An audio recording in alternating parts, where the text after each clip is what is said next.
안녕하십니까, 알림이 황희두입니다.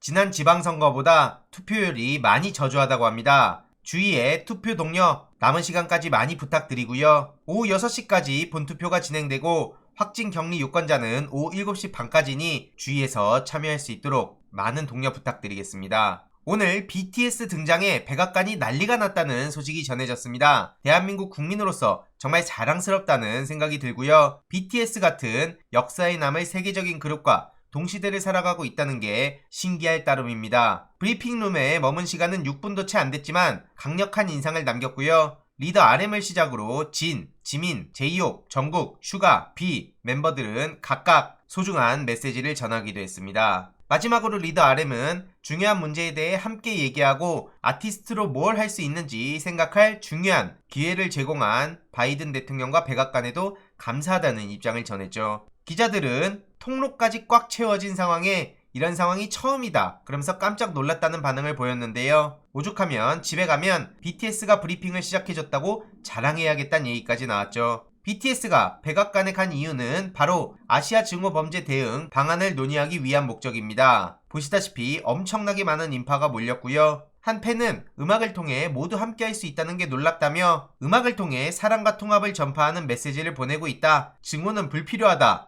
BTS는 매일 음악을 통해 인종차별주의를 다루고 적극적 메시지 전달을 돕는다고 극찬을 했죠. 그래서 백악관 브리핑룸이 이렇게 붐비는 건 처음 본다. 이렇게 깜짝 놀랐다는 반응까지 나왔고요. 유튜브 채널을 통해 BTS 브리핑이 생중계가 됐는데 BTS가 등장한 후에 무려 30만 명 넘게 시청을 했다고 합니다. 정말 자랑스럽다는 얘기가 안 나올 수가 없죠. 제가 단순히 세계에서 인기가 많아서 자부심을 느낀다는 차원이 아닙니다. 세계의 평화, 혐오 철폐, 더불어 함께 살아가는 말 그대로 사람 냄새 나는 세상을 꿈꾼다는 거고요. 계속 말씀드리지만 BTS는 예술로서 사람 사는 세상에 가치를 구현해가고 민주정부 인사들은 정치를 통해 사람 사는 세상을 만들어가는 거 아니겠습니까? 특히 리더 RM 같은 경우엔 윤동주 문학관에도 들리고 과거 유시민 작가의 어떻게 살 것인가를 읽으면서 스스로 세상에 어떻게 섞여 있고 어떤 부분에 기여하고 있는지 어떤 방식으로 세상과 연대하고 있는지 고민하고 있다며 음악으로 많은 대중들에게 위로와 힘을 전하고 있다는 걸 그대로 보여주고 있습니다. 이런 엄청난 선한 영향력을 몸소 보여주는 그룹이기에 문재인 정부 당시에도 문화특사로 임명이 되기도 하고 청년의 날 때 전국 청년들을 대표해서 다양한 메시지를 전하기도 했죠. 유엔 총회의 이 장면은 역사에 오랫동안 남을 중요한 장면이죠. 당시 문재인 전 대통령은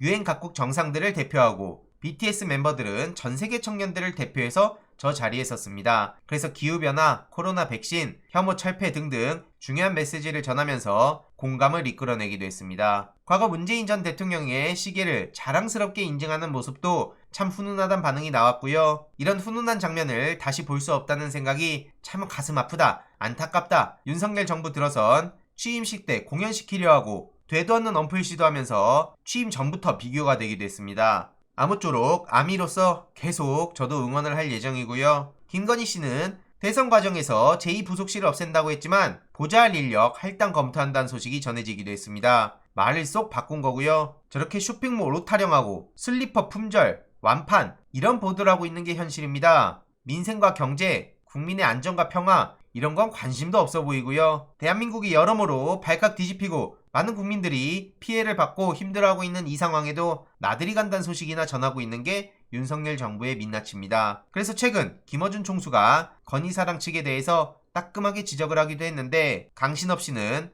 김정숙 여사님을 저렇게 건드렸죠. 그런데 어처구니가 없는 건 강신업 씨가 건드린 그 내용은 코로나19 어린이날을 맞아서 청와대 랜선 특별 초청을 했던 공식 일정이었다는 겁니다. 공식 일정 가지고 태클 거는 거 어떻게 보이십니까? 이러니 해당 소식을 접한 시민들도 이건 공적인 행사에서 찍은 거고 김건희 씨는 주마다 온갖 나들이 사진만 올라오는 게 문제 아니냐? 무슨 아이돌이냐? 이런 얘기가 나오고 있는 거죠. 윤석열 임기 중 BTS를 만나서 어떻게든 관심을 끌려고 할 텐데 벌써부터 한숨밖에 안 나옵니다. 어쨌든 그대가 조국 20만 관객을 돌파했다는 소식도 매우 중요하다고 생각하고요. 이렇게 얼굴이 드러난 포스터까지 공개가 됐죠. 주위 지인들에게 투표도 하고 그대가 조국도 많이 봐달라고 설득을 해주시면 정말 큰 힘이 될 것 같고요. 이 와중에 이준석 대표는 우크라이나 가겠다며 친서를 요청했지만 대통령실에서 거절했다는 소식이 TV조선 보도로 나왔었습니다. 다음날 대통령실에선 사실이 아니다 이런 입장이 나왔지만 어쨌든 여당 대표로서 참 볼품없는 소식만 전해지고 있다는 생각이 듭니다. 이준석 출국금지 요청을 했었던 것도 정말 웃긴 상황이고요. 이준석 징계가 6일 지방선거 이후로 미뤄진다는 얘기가 나와서 어처구니가 없다는 생각이 들었는데 지선 이후에 이준석 징계가 어떻게 되는지 끝까지 지켜봐야 됩니다. 이걸 의식하고 지선 과정에서 온갖 허무맹랑한 소리들을 쏟아낸 거 아닌가? 이런 합리적 의심도 나오고 있는데요. 어쨌든 영원히 정치권에서 퇴출시켜야 할 최악의 정치인이 바로 이준석 같은 사람이라고 생각합니다. 추가적인 소식 계속 전해드리도록 하겠습니다.